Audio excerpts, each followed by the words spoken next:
Welcome to Cory's Stories. Are you ready to meditate with Cory?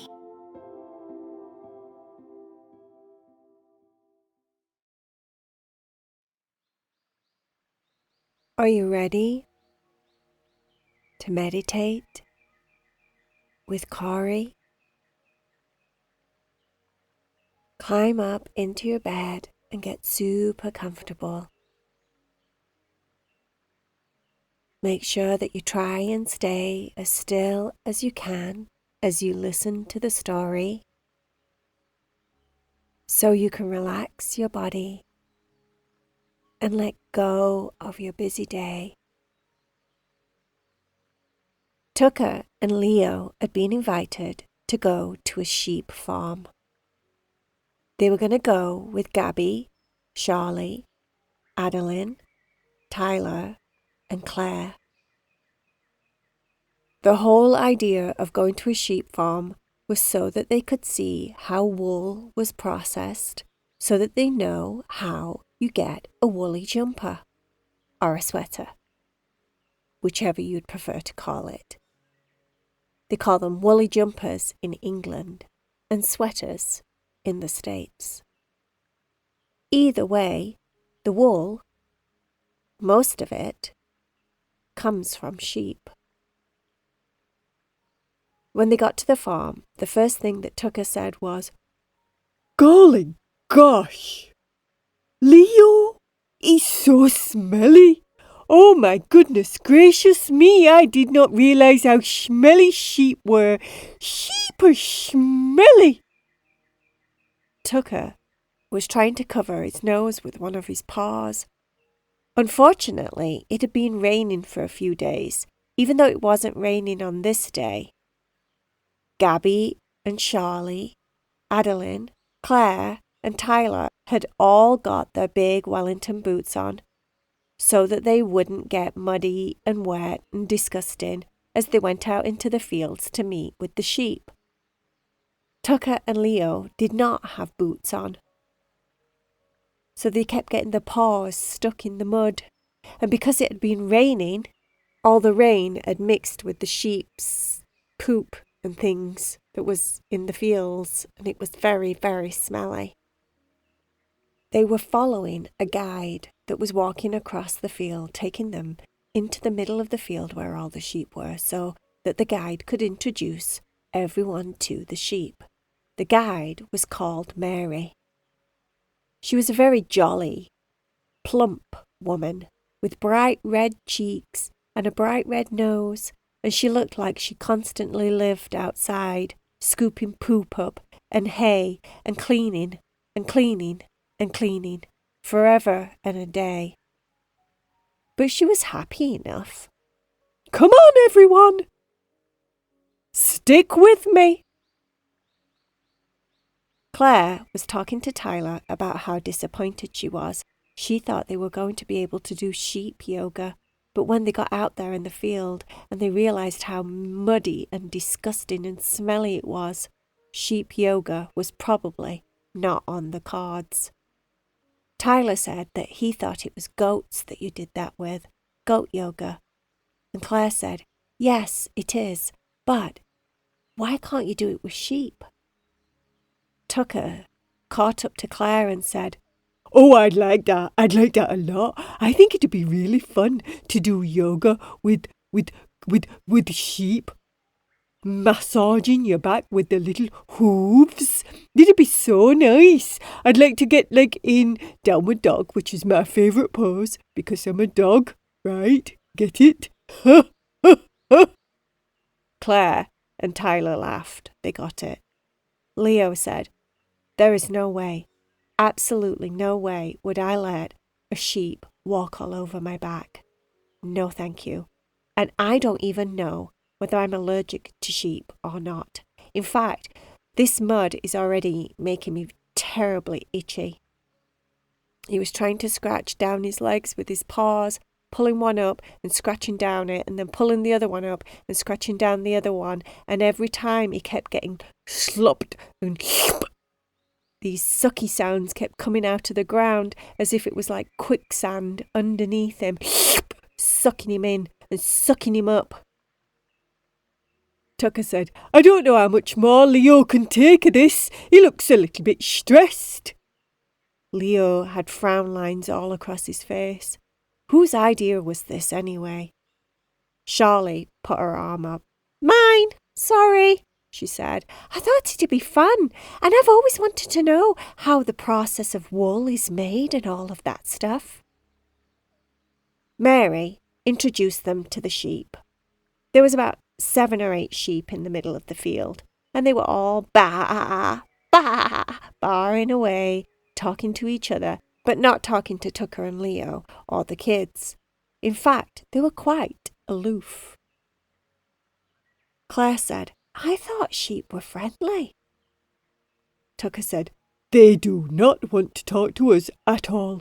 I just went over to that one over there with all the clumps of dirt in its furry, woolly stuff, and I said, hello there. So you're the one that makes those nice woolly blankets that my mummy has on her bed? That sheep looked at me as if it was going to stab me in the eyes. And I said, what's wrong there, sheep? And the sheep looked at me again and gave me the dirtiest look, as if my mummy stole his fur. And I thought to myself, is that what happens? So I said to the sheep, oh, do these people steal your fur? One of those sheeps looked at me and twitched its eyes, and its eyebrows got all mean looking, and they went all pointy in the middle. And I said, is that it? Are you guys in need of being rescued? Leo elbowed Adeline and said, they looked so angry, didn't they? Adeline said, yeah, what's wrong with them all? Mary was talking about how they get sheared and when they get sheared, and how the sheep absolutely love it because the wool gets so thick and heavy that they feel very free when they get sheared. Tucker looked at the angry sheep and said, is that true, angry sheep? Is it true? Or is it like you're being taken advantage of by this nasty lady, even though she is very nice? The sheep didn't say anything, and it blared in Tucker's face really loud, and Tucker said, I take that as a yes. Are you telling me that Mary takes your what is it called? Wool? It's not wool until they change it into wool. It's probably just its pelt or its coat, something like that. Does Mary take your pelty pelt? Does she take it and not ask? Is that the problem? Because I need to know about this, because if this is the case, then I'm going to report this to the services. Claire said, what services do you report sheep to? She was looking up at the sky, trying to figure it out. It's not like you can let child protective services know because they're not children, or that you could let like social services know because, well, they're not people. Sheep services? That's it, Claire.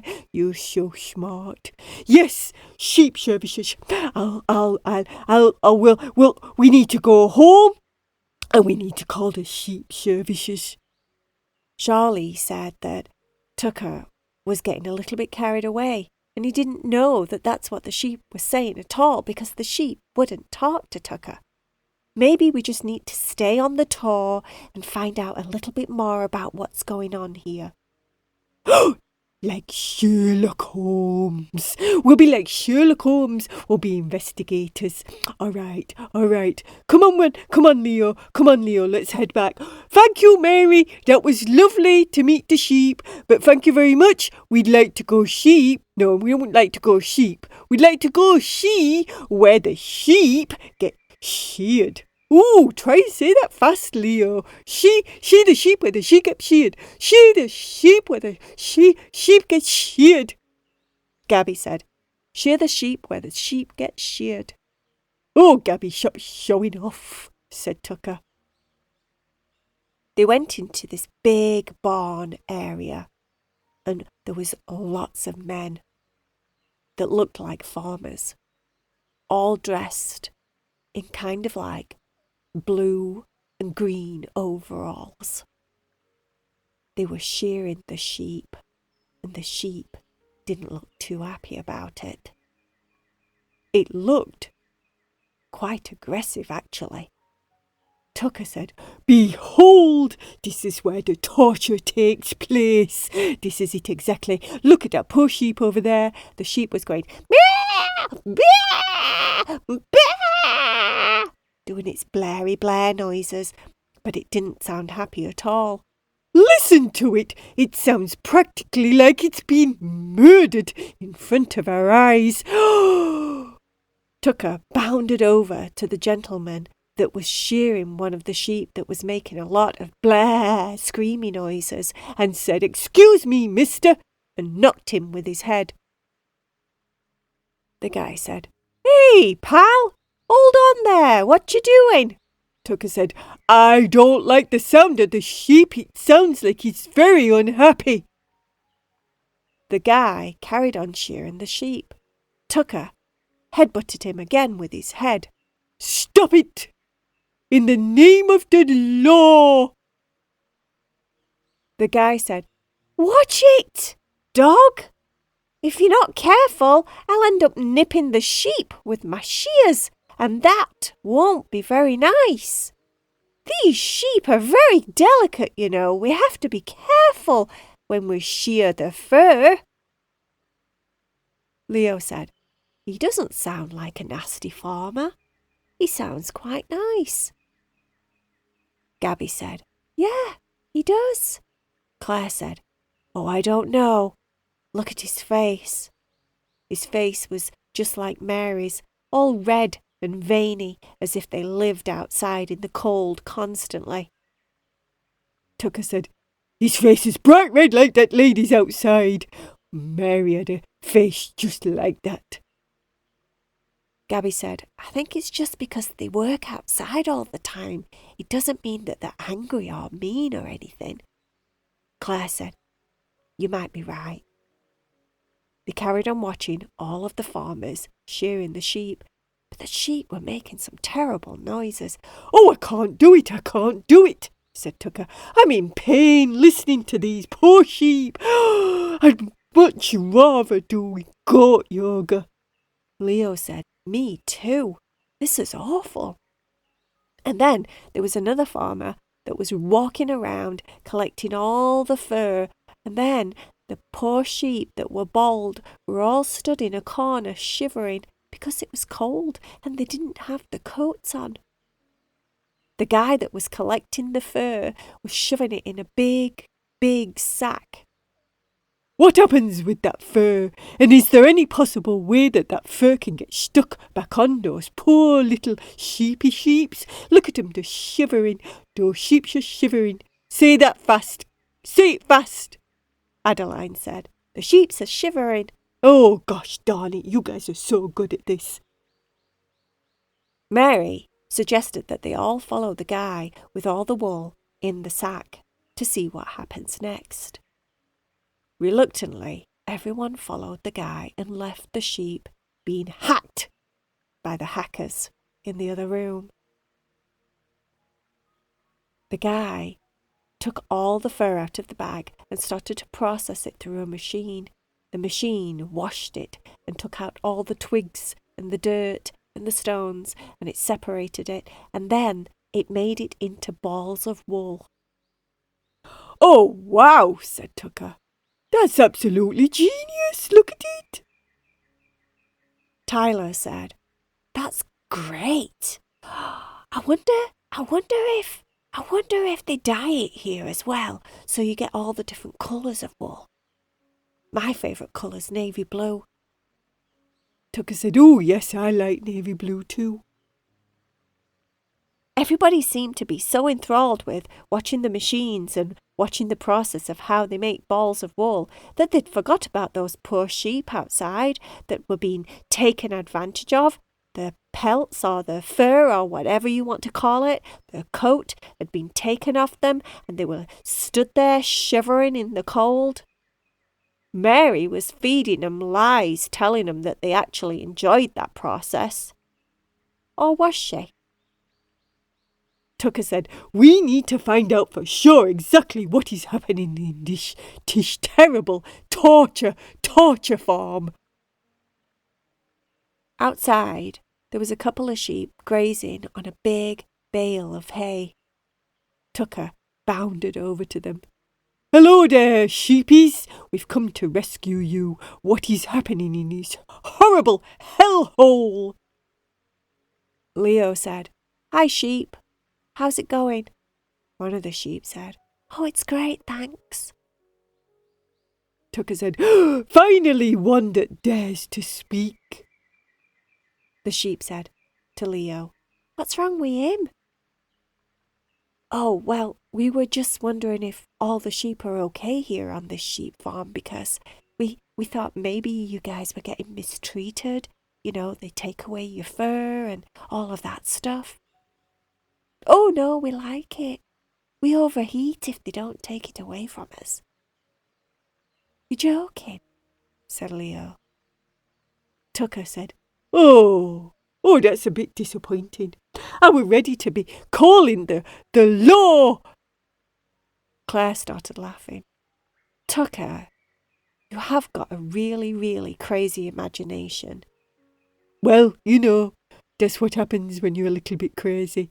Things like this get out of hand." Charlie said, "Well, thank goodness for that, because I was feeling kind of guilty bringing you all to a sheep farm. That would have been horrible if we were actually just coming here to watch animals getting tortured."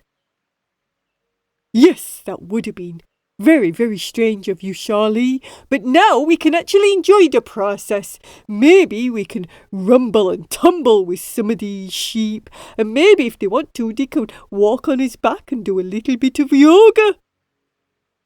Some of the sheep agreed that they'd like to do that. Leo said no thank you. Tucker let two of the tiny lambs walk all over his back and he giggled a lot the whole time it was happening. The girls and Tyler took photos. Crazy Tucker.